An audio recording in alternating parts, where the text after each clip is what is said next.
Putain, elle a l'air belle, celle-là.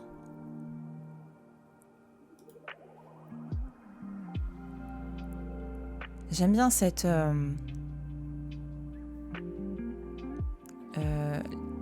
la puissance du trait. C'est-à-dire que là, tu as un trait qui te semble grossier, dans le sens qui a une certaine forme, qui a une certaine épaisseur. Et je trouve que là, on a un artiste qui utilise un trait fort pour jouer sur un petit peu les...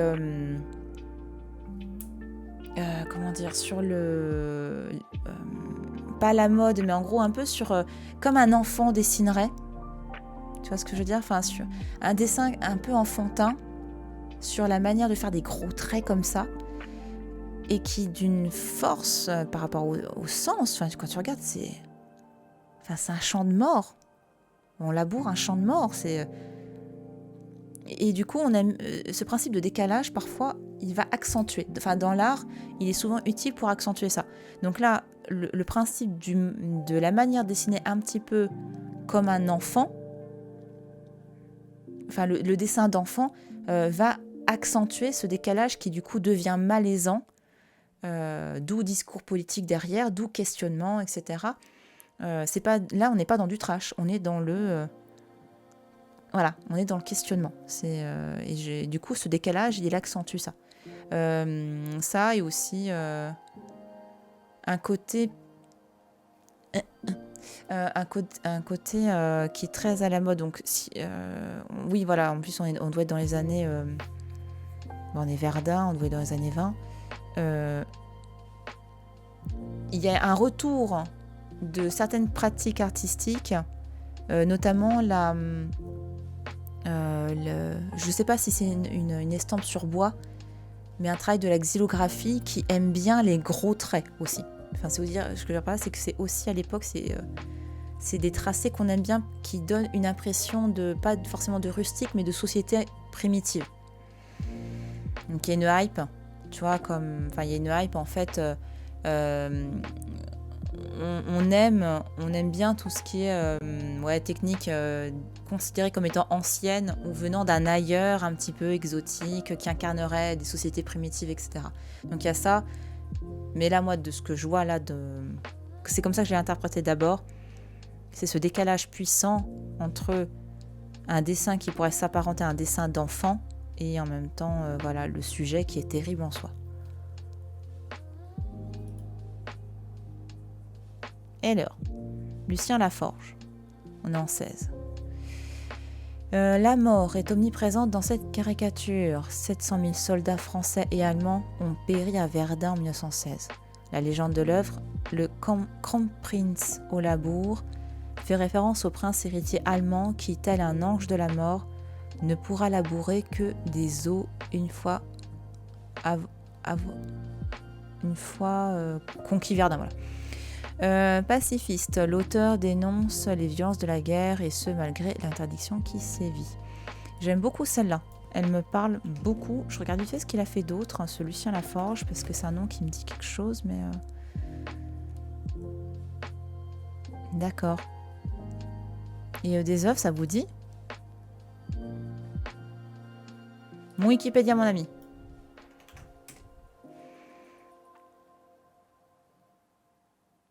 Un illustrateur, quoi, ouais. Ouais, ça me dit quelque chose. Il a peut-être fait des illustrations de contes de fées. Mais là, voilà, tu sens... Ah, ça a l'air rigolo, ça. C'est Gigi! Mais je veux ça. Fais voir. Mais j'en ai marre. Montre. Mais on peut pas afficher l'image? Ah. Ouais, non, tu vois, on est... Ah, j'aime beaucoup. Parce qu'en plus, je trouve qu'il est... Dans cette vision-là, on est un petit peu, je trouve, en amont de ce qui se passera dans les années 20-25. Bon, ça se trouve, ça date de plus tard. Mais une schématisation des formes qui est très liée à l'art déco. Ah, mais j'aime beaucoup. Ça me parle. À bientôt, Yann. Merci beaucoup d'être passé. Des bisous. Ah, clic droit. Attends, il est où le chat? Le chat? Bah ouais, mais... Ah oui, je l'ai pas vu. Oh, mais c'est tout petit. Bon, bah c'est petit. Mais c'est Gigi. Vous avez Gigi. Voilà. Et voilà. Donc on retrouve aussi hein, ce côté... Bah enfance, hein.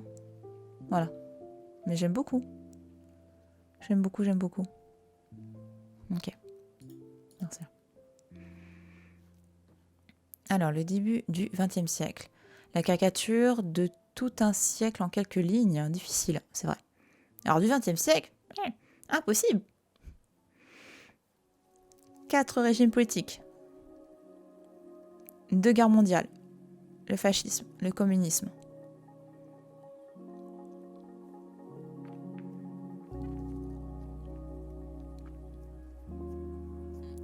Enfin, le listing de ces morts là quand même, hein. Parce que, alors, pour moi là, il manque un mot. Tu as donc 4 régimes politiques, 2 guerres mondiales, le fascisme, le communisme, l'impérialisme. Sont autant de sujets. Et je trouve qu'il y a une sélection qui en dit long. Une volonté de dire fascisme, virgule, le communisme. Hein, et tu peux pas marquer le capitalisme aussi? Pardon, mais... Bref, je trouve que... Comme c'est justement c'est un sujet hautement politique, voilà, il y a un choix quand même qui est fait, je trouve. Enfin... Et tout comme moi, là, le fait que ça me fasse tiquer, c'est parce que j'ai un biais aussi, hein, toujours, attention. Disons simplement, disons simplement, allons-y, quoi. En même temps, on a 4 lignes, on va pas faire plus simple. Oh, t'es méchante, oui. Disons simplement qu'au cours de la Grande Guerre, 14-18 donc, la caricature défaitiste est interdite et que durant l'occupation, toute liberté est inexistence. Oui. En dehors de ces 2 périodes, la caricature n'a cessé de s'épanouir et de s'attaquer de plus en plus violemment contre les dogmes. Donc de s'attaquer aux dogmes. Mais bon, c'est pas... Sabine, arrête d'être chiante. Je sais, je suis désolée. Ah, regardez ça. Hein? On n'a pas vu celui-là. Attends, je regarde vite fait.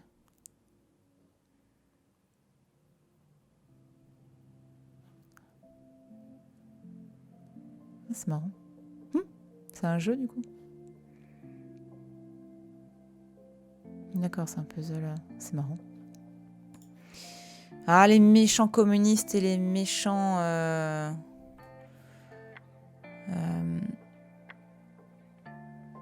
Enfin bon, bref. Contre les valets de Staline, vote national. Un fond rouge, un couteau serré dans les dents, des yeux méchants et un visage qui ressemble aux flammes de l'enfer. Voilà la recette magique pour susciter la crainte. C'est vrai.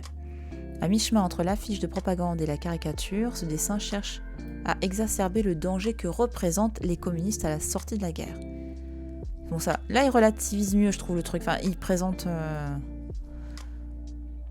Voilà. Les symboles sur les manches du couteau, ceux du communisme avec les symboles du SFIO et des francs-maçons cherchent à prévenir un danger déjà installé en France.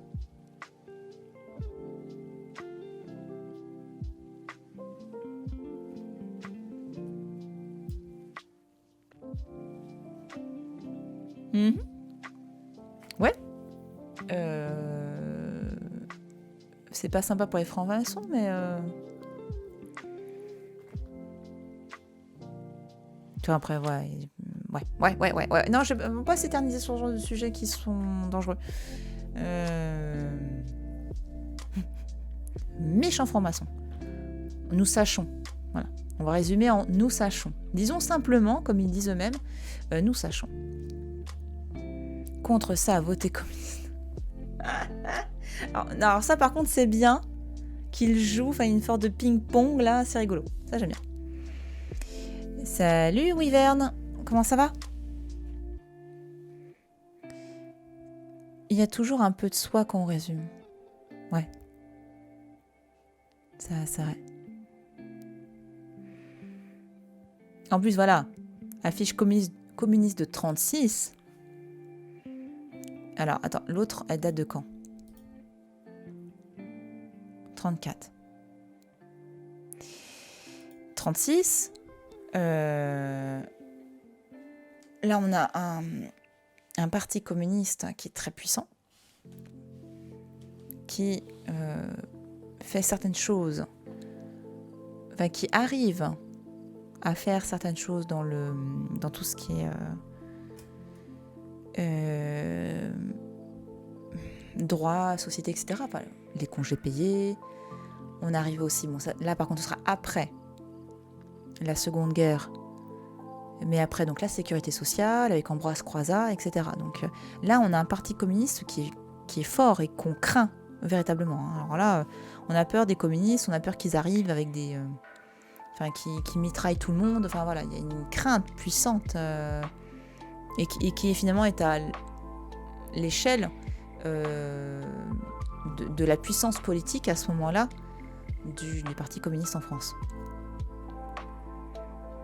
Alors, les partisans communistes cherchent à retourner les codes de la caricature anticommuniste à leur avantage. Aussi, à la place de la figure de Staline traditionnellement représentée, c'est celle d'Adolf Hitler qui prend la place. Et avec son cortège de symboles d'ennemis de l'intérieur. Alors, la tête de mort des croix de feu, le casque et l'épée des jeunesses patriotes, la fleur de lys et l'action française. Ok. Alors, j'ai juste besoin de me resituer quelques... Voilà, les croix de feu par exemple. Là, comme ça. C'est pas ça les fameux... les fameux tatous... Oh, putain, attends, j'aurai des problèmes avec Twitch. C'est pas ça les fameux tatous qu'on voit... Enfin, en gros, c'est l'extrême droite, ça, attends. C'est quoi? L'association des Croix de Feu, association des gna à origine d'un mouvement d'anciens combattants français de la Grande Guerre qui se transforme ensuite en organisation politique nationaliste. Oui, de la ROC. Ça me dit quelque chose, ça. Pourquoi ça me dit quelque chose de la ROC? C'est un résistant. Ah. Elle est dissoute en 1936 par le Front populaire, puis remplacée par le Parti social français. D'accord. Mais de mémoire, il y a... ça, il n'y a pas eu des polémiques avec des personnes qui avaient ce genre de tatou ou de représentation et...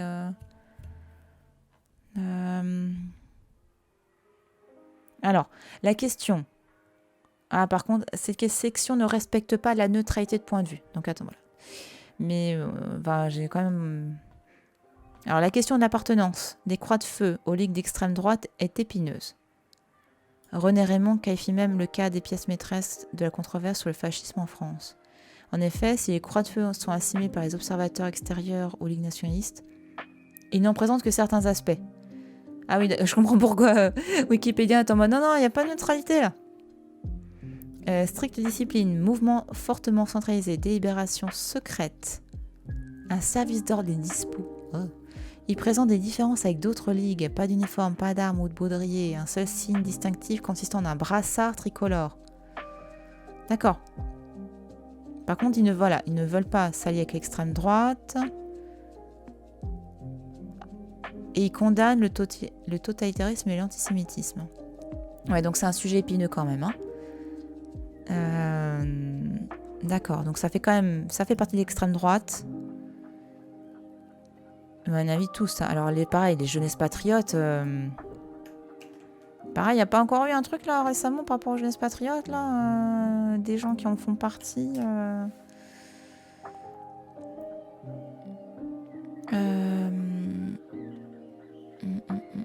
Alors. Ou elle est finie alors? Ok. D'accord. Donc ça doit être un truc qui doit être... Dissolution 36. Ok, le Front populaire. Le Front populaire a fait le ménage. D'accord.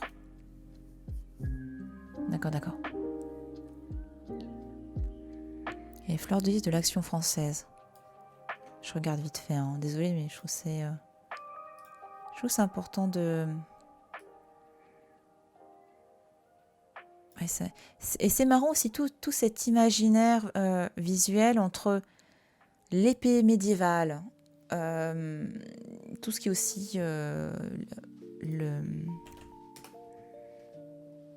les armes de vikings, je schématise hein, globalement.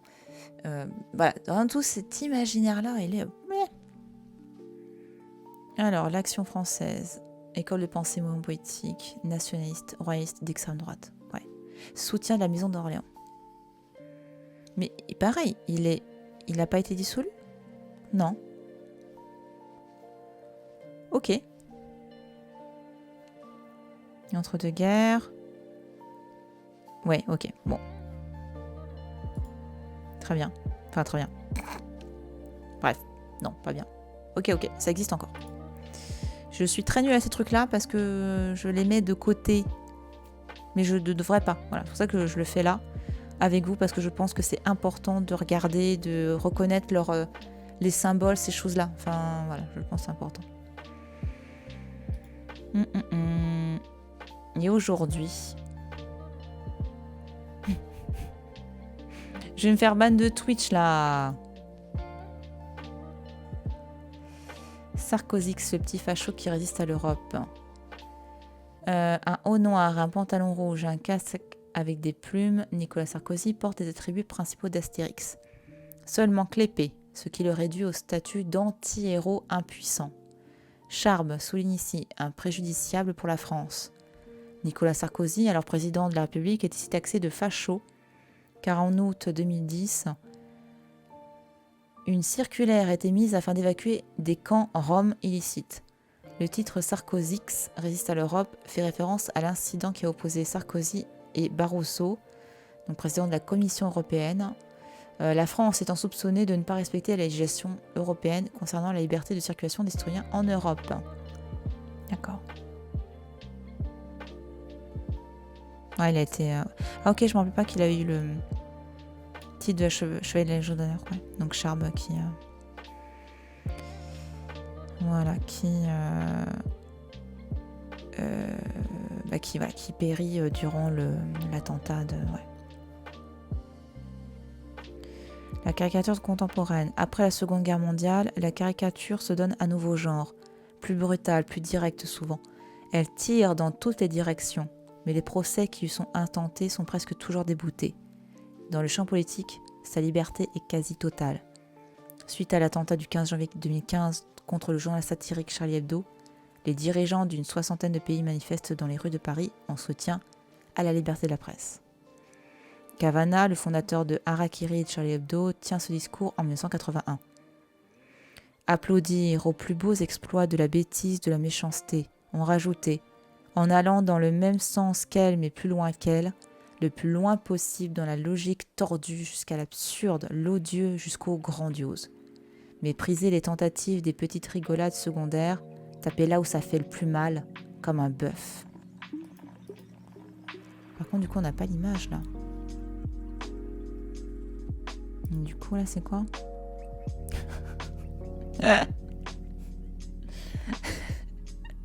Voilà.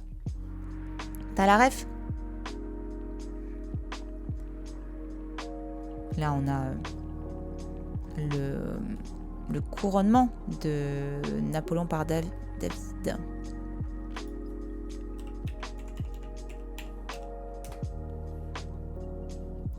On va la voir ici, je pense. Ah merde, en même temps, c'est hyper temps fou. Trop long, trop. Hop.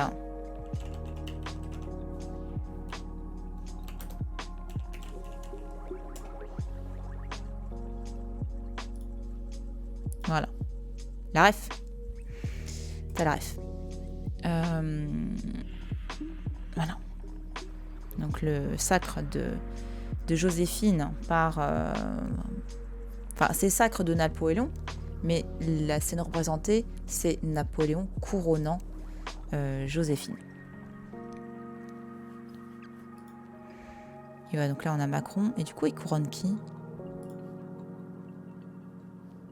Il se couronne.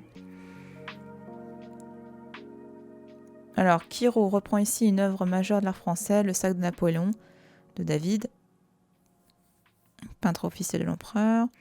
Sur la caricature sont reconnaissables certaines personnalités, donc François Hollande. Ah oui, il est le pape d'ailleurs, non? Ouais, le pape, François Bayrou, en petit ange.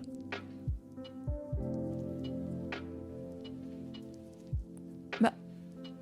Ah, on n'arrive pas à voir, ok. Enfin, Gérard Collomb et Bertrand Delanoë font office de dame d'honneur en soutenant la traîne de Brigitte Macron. Ah! D'accord, c'est... Parce qu'elle a un sourire qui... Ouais, on voit pas ses yeux. La femme d'Emmanuel Macron. Ce dernier a 39 ans. À 39 ans, devient le plus jeune président de l'histoire de France et dont le caractère volontaire évoque celui d'un jeune général sacré à 35 ans. Dessinateur de presse, le vrai patronyme de Kirot est Ferdinand Guiraud. Il figure parmi les collaborateurs fidèles de l'hebdomadaire Le Canard enchaîné. Bonaparte, représentation officielle des présidents depuis 10-15 ans. Mais grave! 39 ans, j'avais zappé ça. Et oui. Et oui, et oui, et oui. Mais par contre, voilà, c'est ça qui est rigolo.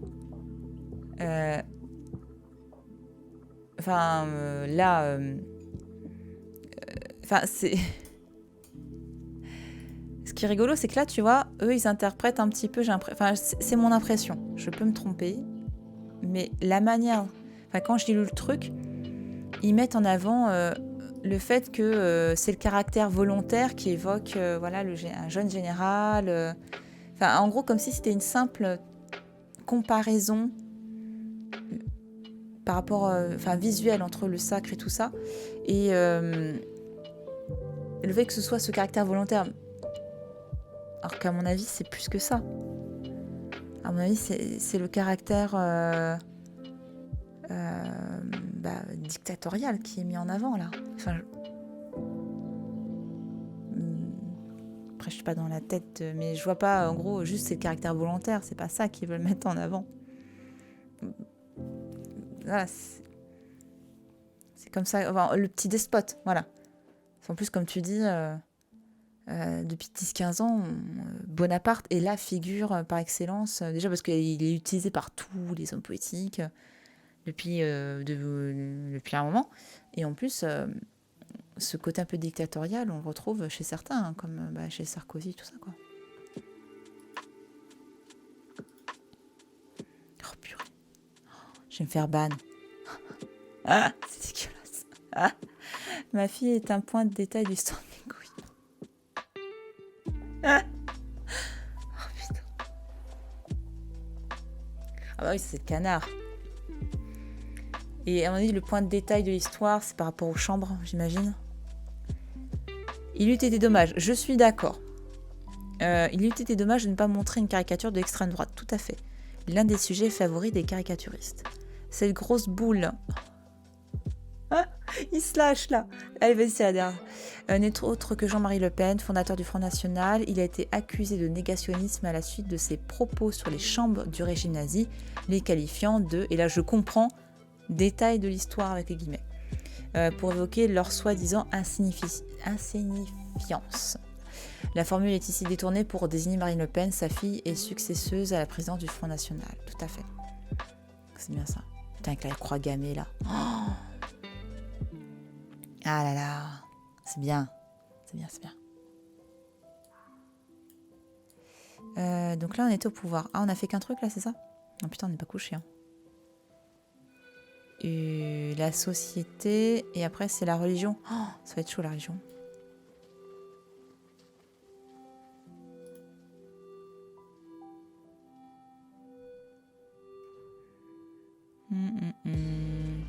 Après, la société sera peut-être un petit peu moins... Attends, comment ils ont fait du coup? Ah d'accord, ils ont mis quelques images comme ça. D'accord. Ok, c'est pour mettre en avant le fait que c'est pas que les acteurs du monde poétique, mais aussi certains personnages comme Dumas et tout qui sont caricaturés. Je l'ai pas vu cette caricature de Le Pen, elle me tue, mais elle est géniale. Feu le Front National. Chat de pyromane, mais là c'est pas une... Oui, feu le Front National, je suis d'accord. Enfin, je ne peux être que d'accord.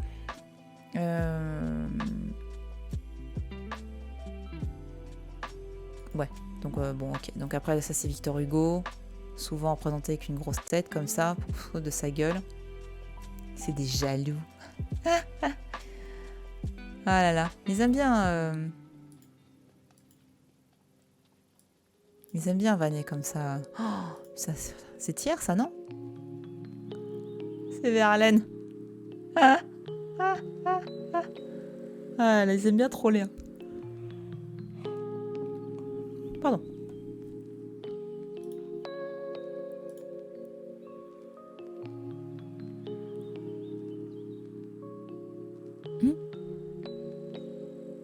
Les auteurs ont pris cher quand même. Hein.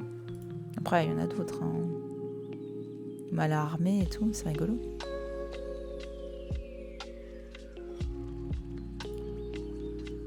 C'est taquin. C'est taquin. On va aller voir la religion, tiens.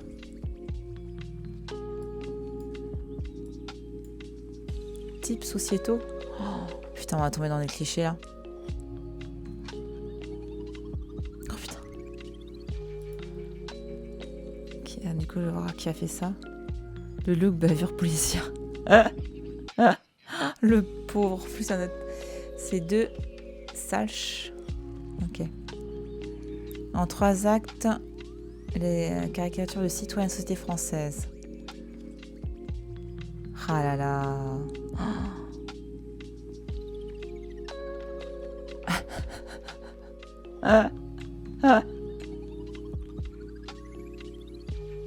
Énorme. Très drôle, je trouve. Il y a mis les autres ou pas?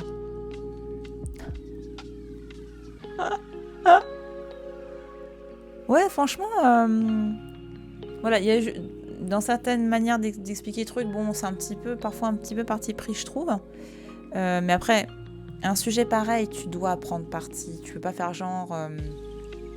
c'est juste que parfois, comme c'est des tout petits textes, tu bouffes la moitié du texte en disant oui, ça c'est cruel, et donc.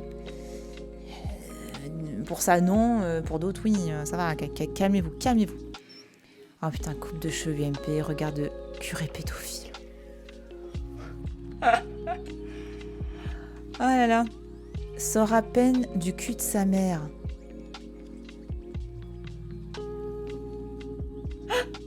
Les dents bien propres, mais plus quand même de la gueule. Ah, c'est fou. Tête de gros bouffon inoffensif, c'est fait exprès. Oh. Ah là, est terrible celui-là. Le cruel dilemme des tweets. Pourquoi? Alors celui-là, il est énorme celui-là. Bah. Attends, il y en avait un troisième, je crois. Là. Le trou du cul. Non, en plus, c'est bien quand on a... Enfin, là, bon, toute la société n'est pas représentée, mais en gros, quand tout le monde en prend pour sa gueule, j'aime bien. Je trouve ça rigolo. Oui, je pars surtout interface. Ouais. Oh là là.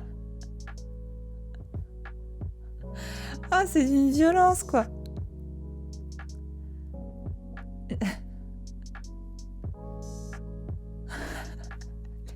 Les lunettes carrées de gros connard, j'aime beaucoup. Ah là là. Ah oui, d'accord, pas au fait de décrire... Ok, c'est vrai. Ah, mais du coup, imaginons là que tu dois résumer une expo en tweet. Oh, putain, ça pourrait être rigolo de faire ça. Toi, tu fais une expo. Oh putain, il faudrait qu'on fasse un truc comme ça. Tu vois, en gros, de faire une expo et tu dois absolument réviser, condenser ton cartel, enfin tout ce que tu veux dire en un tweet. Ça, c'est du défi. C'est du gros défi.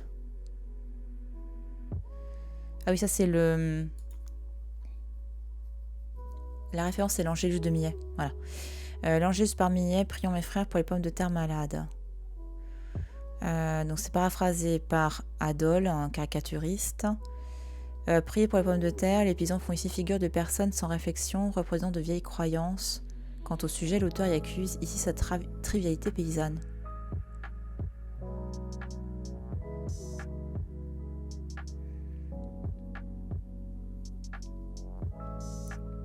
C'est un peu dans un tweet avec ou sans les hashtags. Les hashtags pourraient ajouter un truc en plus rigolo. Mais ce sera... C'est un défi. Je trouve que c'est un défi sympa. Ouais, avec les hashtags, ça pourrait être rigolo. Je reviens sur mes patates malades. Je trouve que c'est un petit peu... Un peu mesquin. Je sais pas si le but c'était d'être mesquin là dans cette phrase-là, mais je les trouve un peu mesquins. Parce qu'en fait... il y a eu entre la seconde moitié du 19e et il y en a eu encore après un gros problème avec certaines pommes de terre. Il y avait des problèmes, en gros les patates étaient malades. Et après, écoute, t'as des personnes qui sont désespérées et si elles prient... Enfin, je trouve que c'est pas cool de se foutre de la gueule de ces croyances qui sont pas des vieilles croyances parce qu'il y a encore beaucoup de gens qui prient aujourd'hui. Donc je trouve ça un peu rabaissant de dire ça, de l'écrire comme ça. C'était peut-être pas le but à l'origine, mais je trouve que c'est un peu awkward parce qu'en gros, là, on est face à des paysans qui doivent essayer de vivre grâce aux produits de la terre et la patate est malade, elle peut pas la vendre, donc ils crèvent de faim. Donc je trouve que c'est pas très cool. Voilà. Je sais pas quel était le message à l'origine des gens qui ont écrit le texte là, ici. Peut-être que... Parce que justement, l'Angélus de Miette, je te remontre au cas où... Hop. Voilà. Voilà. Donc ça, c'est l'œuvre de référence.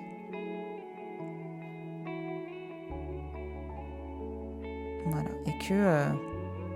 c'est juste que l'Angélus, donc c'est pour ça que tu devines derrière là, le clocher de l'église qui sonne, la dernière heure, genre il doit être 7h du soir, un truc comme ça, c'est la dernière heure de la journée, donc il faut imaginer que dans les campagnes comme ça, l'église, le son de la cloche te donne le rythme de la journée. Tu sais quand tu pars le matin, tu sais quand tu fais une pause de midi et le soir, donc l'Angélus à 19h, c'est que c'est le moment de prier parce que tu pries pendant l'Angélus et c'est la fin de ta journée. Voilà. Tout à fait, ça rythme ta vie. Oui, ouais, voilà, tout à fait, c'est la montre. Donc c'est pour ça que c'est... Là, il y a peut-être aussi une moquerie de la part de l'artiste d'origine qui est en mode, ouais, ils sont en train de prier pour les patates malades. Peut-être aussi, hein. Mais en tout cas, ouais, je sais pas, voilà. Je sais pas, j'ai l'impression... Je m'interroge. Ouais, je m'interroge là sur la manière, surtout cette phrase avant là, qui est, je trouve, un petit peu... ils font, voilà, figure... parce que les gens, ils sont libres de croire... voilà, et surtout qu'à l'époque... ok, c'est un siècle profondément anticlérical, le 19e siècle, mais en province, la religion fait partie de la vie, hein, vraiment, elle est complètement là. Ah, du Daumier. Mais regarde-moi comme j'adore. T'as vu cette profondeur, quoi? Enfin, j'adore. Amateur classique de plus en plus convaincu que l'art est perdu en France. C'était mieux avant. Voilà. Là-dessus, Daumier, il adore se foutre de la gueule de tout le monde. Hein. Oh, regardez, c'était tellement mieux avant. Et là, bon, c'est à peu près pareil, ces artistes qui se copient les uns. Ah, j'adore. J'adore. Le premier copie la nature, le second copie le premier. C'est génial. Et oui, voilà, donc là, ce qui est aussi mis en avant... Enfin, au début, je voyais que c'était plus la queue, tu vois, parce que seconde moitié 19e, tu as le tube de peinture qui est mis au point, enfin, qui est vraiment industrialisé, et du coup, les artistes, ils se barrent dans la nature pour peindre, quoi, et ça les éclate. Et du coup, il y a beaucoup d'artistes dans la nature, surtout que tu as le tube de peinture, et aussi tu as le développement des chemins de fer. Donc ils partent, quoi, ils s'éclatent. Et du coup, là, je trouve qu'il y a le côté un peu file d'attente aussi.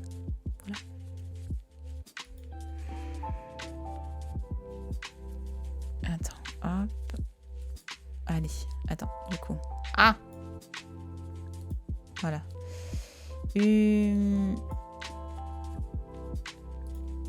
Qu'est-ce qu'on a de beau, là?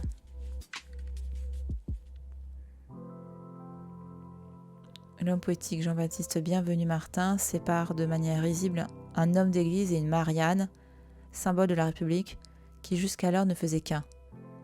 L'humour met l'accent sur les personnages grotesques. Ah oui, il sépare avec une sorte de couteau là d'ailleurs. Bah oui, hein, c'est vraiment en France une grosse problématique ça. Le prêtre s'acoquine ici avec un être mi-prêtre, mi-cochon.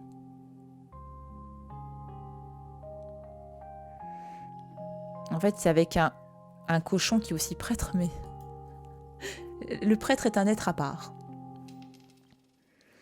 Alors, toutes les blagues ne sont pas bonnes, c'est le quotidien d'un comique de rater des vannes de temps à autre, après c'est souvent contextuel. Il suffit que la veille, un curé ait fait une ref aux patates pour que la blague puisse passer sans pouvoir perdurer dans le temps. Et encore, ce que je remettais en cause, c'était vraiment le texte là. Hein. C'était ça. Je trouvais que c'était pas très heureux. Je trouvais que ça crée une ambiguïté que je trouvais un peu awkward. Voilà. Mais après, oui, il y a des contextes qui nous manquent, qui peuvent nous manquer, et on peut dire, mais la blague est nulle, quoi.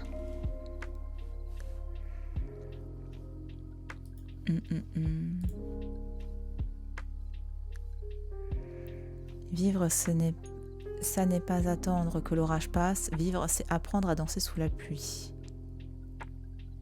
Souris et tais-toi, Plantu. Nous sommes quelques jours après l'attentat islamiste contre Charlie Hebdo, qui a coûté la vie de 5 dessinateurs, Cabu, Charb, Honoré, Tignous et Wolinski.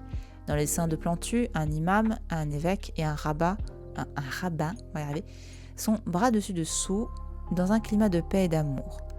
Dans un climat triste, orageux, mais malgré tout joyeux, tous les personnages brandissent un crayon comme si c'était l'arme la plus efficace pour combattre l'obscurantisme et faire vaincre la liberté. Et la souris. Elle n'a pas de signification particulière, explique Plantu, mais les jours où c'est épouvantable de trouver des idées, ça m'aide un peu de voir un petit personnage sur le papier qui réagit avec moi, j'ai l'impression d'avoir quelqu'un.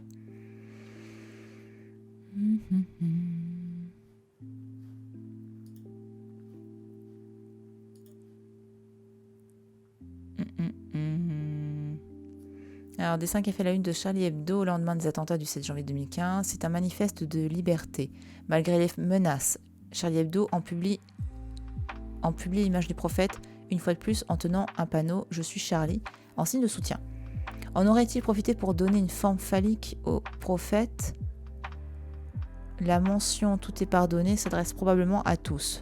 Le pardon accordé par Charlie Hebdo aux terroristes et aux obscurantistes, le pardon accordé par le prophète aux caricaturistes. L'histoire des attentats remonte à 2004, lorsqu'un journal danois publie des caricatures de Mahomet et s'expose alors aux menaces des terroristes islamistes. Charlie Hebdo est alors l'un des seuls journaux français à prendre ouvertement position pour les soutenir en publiant à leur tour des caricatures du prophète. Eux aussi s'exposent alors aux menaces des terroristes et plusieurs dessinateurs vivent dès lors sous protection rapprochée. Le 7 janvier 2015, 2 terroristes pénètrent dans les locaux de la rédaction et abattent 11 personnes, notamment les dessinateurs Cabu, Charb, Honoré, Tignous et Wolinski. Un phénomène planétaire de soutien, baptisé # Je suis Charlie, voit le jour spontanément dans le monde. 4 jours après l'attentat, les dirigeants d'une 60aine de pays se rendent à Paris pour défiler avenue de la République en soutien à la liberté de la presse et présentent un front uni face au terrorisme. Là, tu vois, tu sens que c'est un sujet très difficile, très complexe. Et là, tu sens l'écriture, elle n'est pas la même. Tu vois, par rapport à d'autres moments qu'on a lus qui étaient un petit peu limite et tout. Là, tu sens, ils se sont fait relire 10 fois minimum, ça sent. Et du coup, le texte, tu sens, il est objectif. Enfin, il est, et en plus, il est très bien écrit. Enfin, il est, voilà, nickel. C'est vrai, je me rappelais pas qu'il y avait eu Le fait qu'on pense que c'était une tête de bite, en fait, là où le... Ça, j'ai oublié ce truc-là. Hop. Oh putain, c'est quoi ça?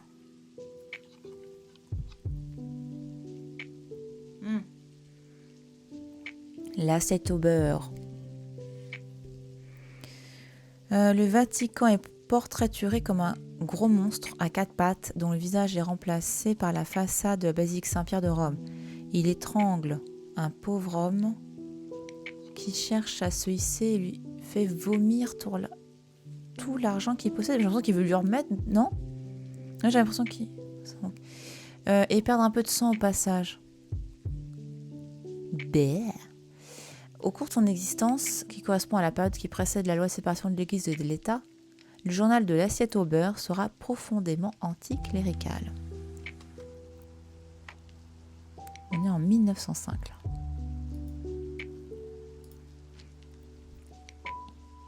Oh, ça fait très berserk. Je sais pas si tu vois ce que je veux dire. Il y a un côté... Je sais pas, je trouve. Tu es pierre et sur cette pierre tu édifieras mon église.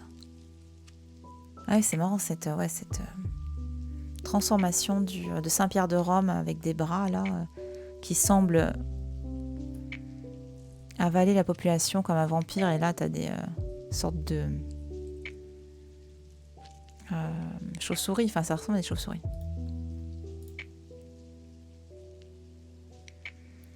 Alors c'est Giris.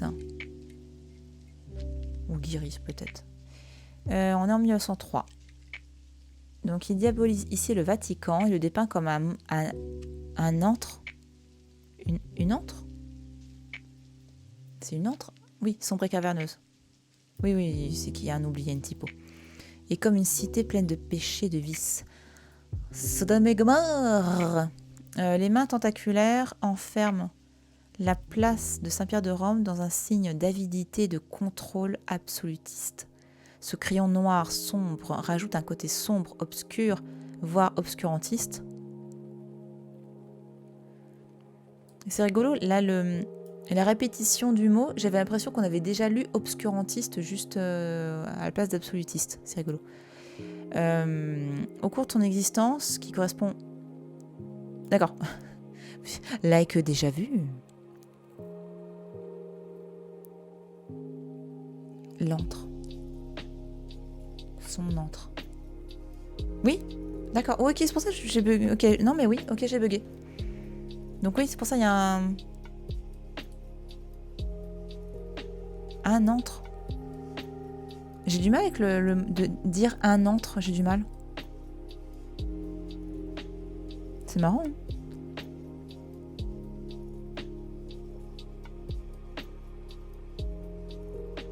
T'es sûr, on dit un antre? J'ai un doute là. Tu mets le doute? C'est marrant. Ah, parce que peut-être qu'à cause de la tanière, tu vois.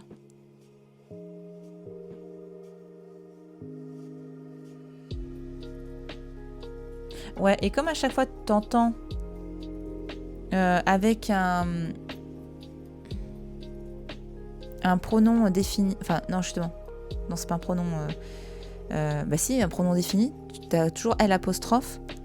T'imagines, je veux dire un antre. Je trouve que t'as du mal à le dire. Enfin bref.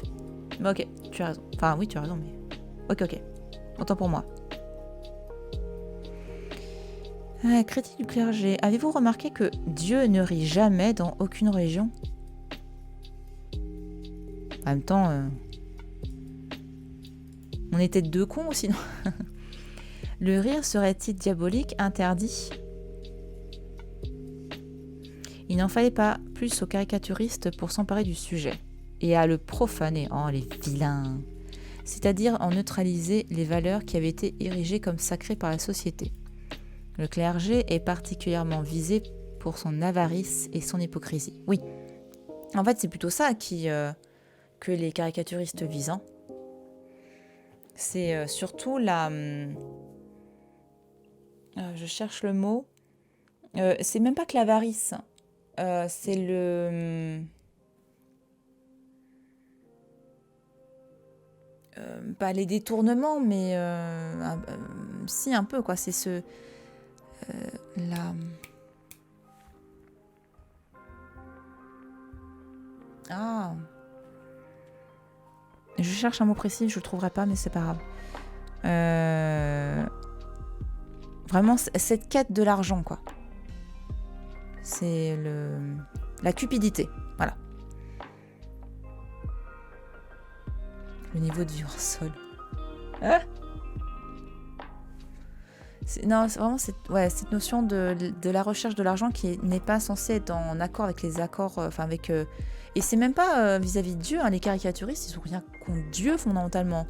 C'est contre l'Église en tant qu'institution, ou certains hommes d'Église, mais fondamentalement, ils sont pas contre la religion en soi. C'est que ce soit les dérives qui ont eu lieu, parce qu'il y en a eu, ou alors la puissance politique qu'incarne l'Église. Hein. Encore une fois, après la Révolution française, l'idée c'était de la fin le tiers-état, la région qui... L'idée c'est de couper un peu l'herbe sous le pied, quoi, de casser son pouvoir. Et aussi parce que voilà, il y a aussi pas mal de richesses accumulées, quoi. Bienheureux sont ceux qui ont faim et soif parce qu'ils seront rassasiés. Puis oui, en plus... et ça, je trouve que c'est... Il y a une image, en plus, effectivement, de famine. Et tu le revois dans certains films du 20e, hein, où tu as le cliché du prêtre. Enfin, quand tu fais un film type médiéval, tu vois, un film type Robin des Bois, voilà. Tu as souvent le cliché de l'homme d'église qui est... voilà, et qui est forcément qui est gros parce qu'il a trop mangé, donc en plus c'est grossophobe, tu vois. Mais en plus, il y a cet aspect, ils ont beaucoup d'argent et ils laissent les gens crever de faim. Alors que, c'est quelque chose auquel je tiens parce que c'est important, voilà, c'est... juste avant la Révolution française, pendant la période de l'Ancien Régime, tu as eu vraiment le rôle de la soupe populaire qui a été très importante et qui a permis de nourrir beaucoup de gens, notamment à Paris. Et ça, c'est l'Église, quoi. Tu vois, c'est pas... Donc, c'est... il y a de tout. Voilà. Mais c'est vrai que cette image... Alors là, on est dans l'imagerie d'Épinal. Hein. Vraiment, la représentation du prêtre gros qui est gros parce qu'il mange énormément, qui garde tout pour lui. Voilà. C'est vraiment... wow. Très présent. Après, attention, encore une fois, il y a eu des dérives, il y en a eu, mais bon. Luttons contre les clichés. Voilà. Donc Daumier dénonce ici les richesses dont la bourgeoisie et le clergé profitent sur le dos du peuple. Les clivages sociaux sont au centre de la réflexion caricaturale de Daumier qui se fait l'avocat des plus démunis face à un ordre social figé depuis l'Ancien Régime. Oui, voilà. Et on retrouve ça en fait. On retrouve la religion, enfin vraiment, pas ce triumvirat, mais voilà cette séparation en trois. Putain, j'ai du mal. Hein. Comment ça s'appelait? Donc, tu avais l'Église, le clergé. Attends, Révolution française. Tu avais le tiers-état. Tu avais quoi d'autre? Tu avais...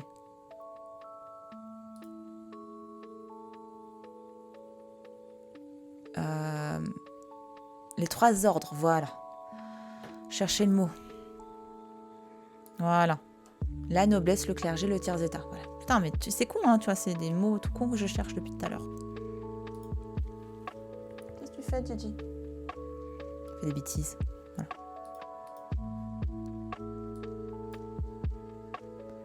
Ah, c'est le truc avant Freud, ça. Ah. Bon, on voit pas. J'ai l'impression que c'est comme les têtes de Freud, t'as des corps humains dans la...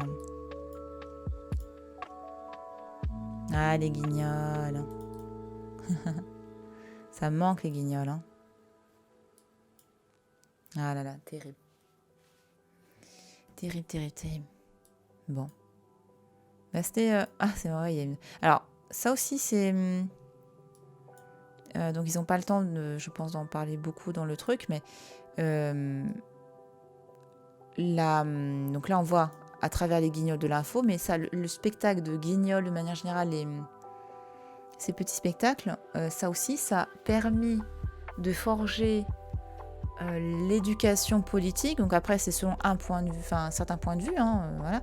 Mais en tout cas, ces petits spectacles de marionnettes étaient très, très, très, très consommés, hein. Et ça servait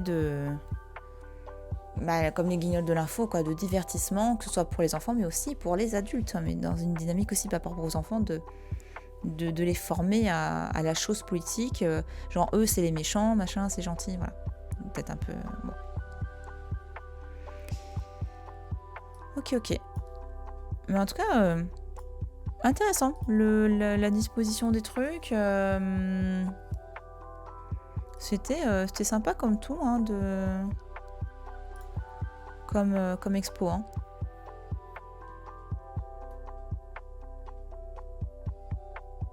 Là, sur les... Ok. Là, c'est les bourgeois et tout ça qui en prennent plein la gueule. Le réveil du tiers-état, ouais. Oh non. D'accord, oui, ça c'est... on l'a vu celle-là. Elle est connue, celle-là. Chat voit bien que j'orions notre tour. Vive le roi, vive la nation. Et avec l'inversion des rôles, effectivement, noblesse, tiers-état et clergé. Voilà. Ok. Ah, c'est chouette. Après, le bingo, il a un peu resté vide. Enfin, un peu. On l'a pas beaucoup... On l'a pas beaucoup utilisé. Attends, je reviens comme ça. Du coup, on n'a plus le bingo, c'est pas grave. Mais en tout cas, ouais, c'était une expo, je trouvais assez sympa en soi. Bien conçue.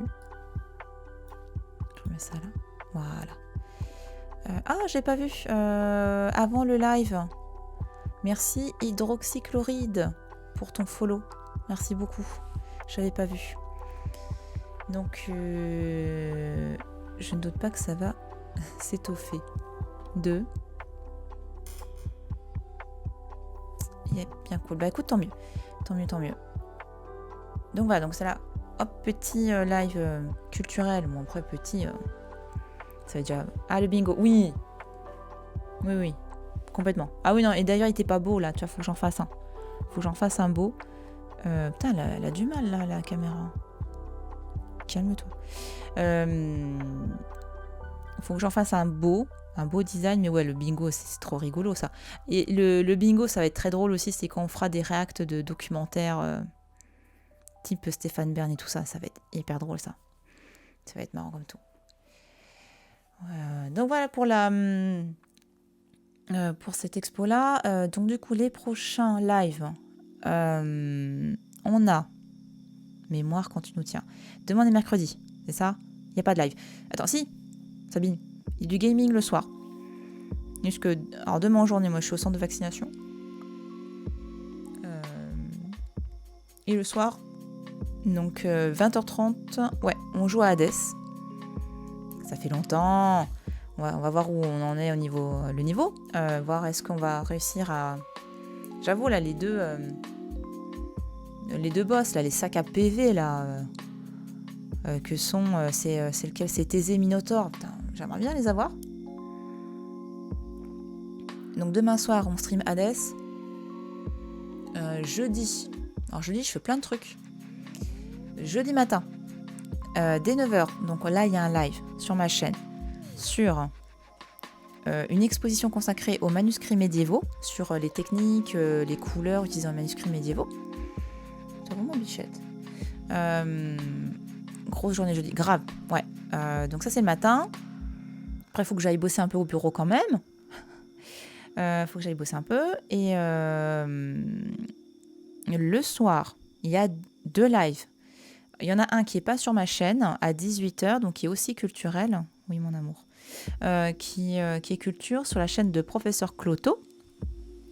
Attends, du coup... Oh là, ne tombe pas, ma princesse. Attends, du coup, ce que je vais faire, je vais même vous mettre le lien vers sa chaîne.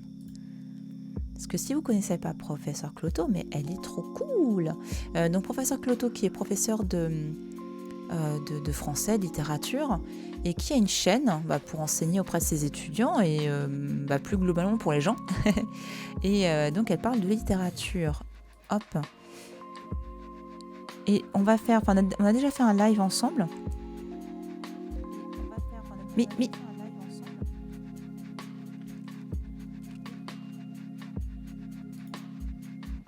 voilà, parce que je suis sur ma chaîne, donc j'essaie de... Ah bah non, je peux pas. Ah bah attends, on va faire autrement. On va faire, hop, Professeur Cloto. Hop. Voilà, je vous mets le lien vers la chaîne de Professeur Cloto. Tu viens de sa chaîne. Ah, et bien voilà, et bien avec Professeur Cloto, donc évidemment je vous encourage à regarder ce qu'elle fait, à suivre ce qu'elle fait, elle est super.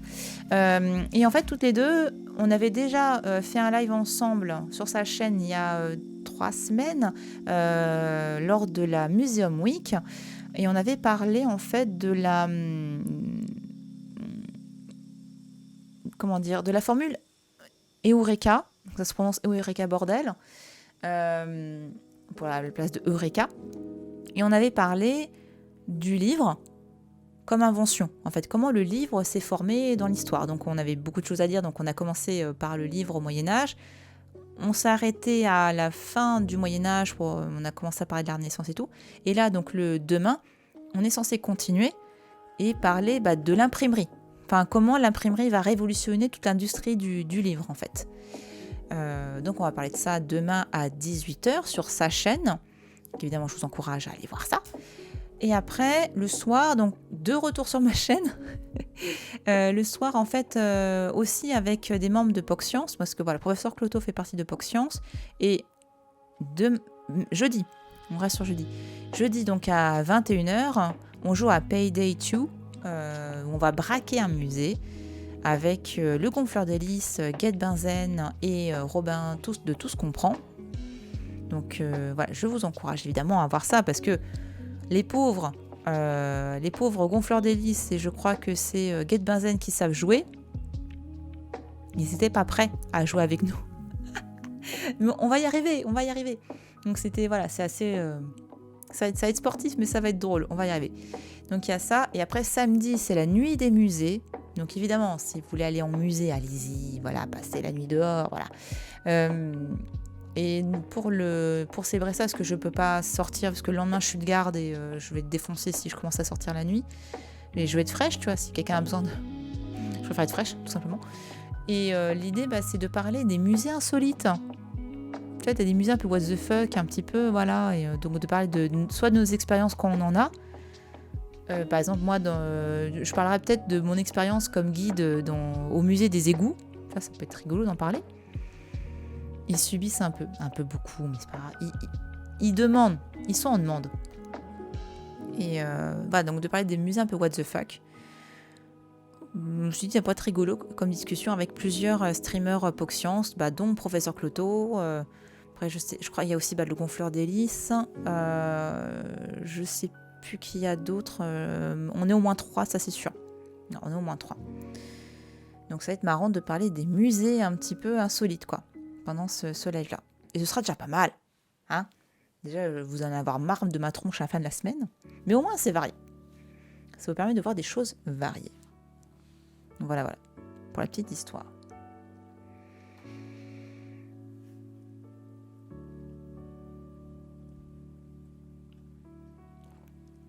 Voilà. Du coup, moi, je vais pas trop tarder. Parce que je me suis levée très tôt ce matin. Je suis un petit peu... Voilà, j'ai besoin de... J'hésite à faire une sieste, pour te dire. Voilà. Mais je pense pas. Je vais essayer de résister un petit peu. Mais voilà. Mais c'était cool. Vraiment, cette expo... C'était chouette. J'ai bien aimé. Voilà. Alors du coup, est-ce qu'il y a quelqu'un qu'on peut raid? Qui serait... Oh, attention.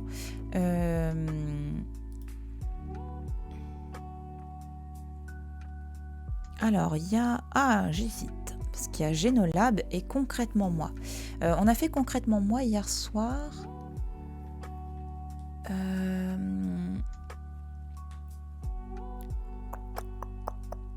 On va peut-être faire Génolab.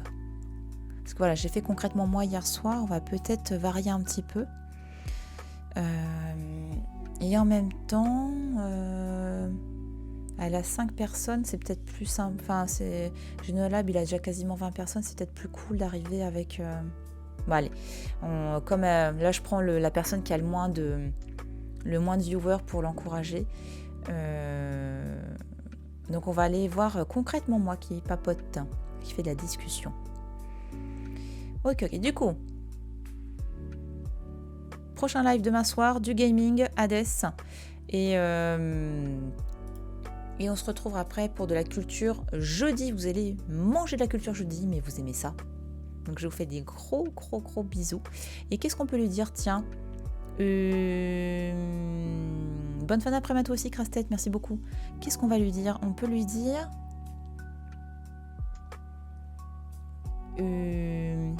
Qu'est-ce qu'on a noté dans le machin? Critiquer mais avec humour. Très bien trouvé. Attends, je la copie-colle parce qu'elle est très bien. Critiquer mais avec humour.